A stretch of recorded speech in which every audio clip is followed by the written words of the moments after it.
Hello and welcome to the Shrill Media News Desk with me, Wafula John, and this are our headlines. CBK responds to Pwani oil shutdown. How a Chinese firm pocketed 4.3 billion shillings for doing zero work at Jomo Kenyatta International Airport. We may have low qualifications but respect our work, DCI Judge Kinodi speaks. EU agrees single charges standard in blow to Apple. Ukrainian forces come under renewed Russian attacks in the eastern city. And Mane scores the last gap penalty to secure Senegal a win. News in details. Central Bank of Kenya CBK has issued a response following the shutdown of cooking oil manufacturer Pwani Oil of a shortage in dollars from the Kenya reserves. Speaking to the press on Tuesday, June 7th, Central Bank Governor Patrick Njoroge maintained that the country has enough dollars in its reserve. The bank further explained that the country disputes US dollars $2 billion every month, which would be able to cover the needs of the manufacturing sector. A Chinese contractor reportedly pocketed 4.3 billion Kenyan shillings of taxpayers' money for doing zero work in a mega project at the Jomo Kenyatta International Airport that has infuriated MPs. The firm had won a 64 billion Kenyan shilling tender for the construction of Greenfield Terminal, which was cancelled in March 2016. There were claims that its cost had been inflated by up to 9 billion Kenyan shillings.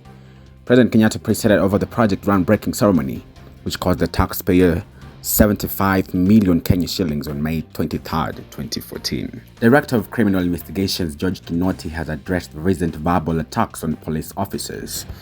Kinoti said that the fact that most of them might not have the highest academic qualifications does not mean they are not worthy. He was speaking during the launch of training for 20 million citizens of digital skills. These concerns have been raised after several politicians seem to demean police officers.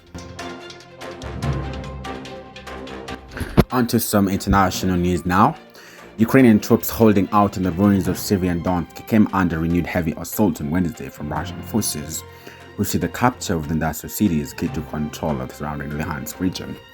In southern Ukraine, another major battleground in the war, authorities warned the Russian attacks on agricultural sites, including warehouses, are combating a global food crisis that has started concerns of famine in some developing countries. Russian forces have been focused for weeks now on seizing Donetsk, which was home to 106,000 people before Moscow invaded Ukraine on February 24th.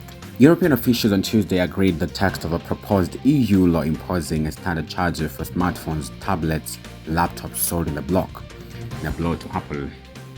EU member states and MEPs believe a standard cable for all devices will cut back on electronic waste. But iPhone juggernaut Apple argues a one-size-fits-all charger will slow innovation and create more pollution. For more portable devices, the requirement for charging via a USB Type-C port will come into effect from late 2024, negotiators said. Laptops will be given more time.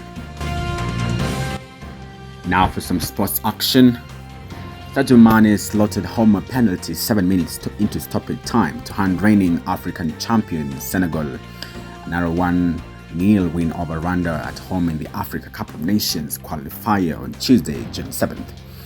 Senegal fielded a full-strength side with Mane leading the attack, but had to wait until a minute before the final whistle to secure the win over the 136th ranked team in their Group L clash at Dakar's new stadium.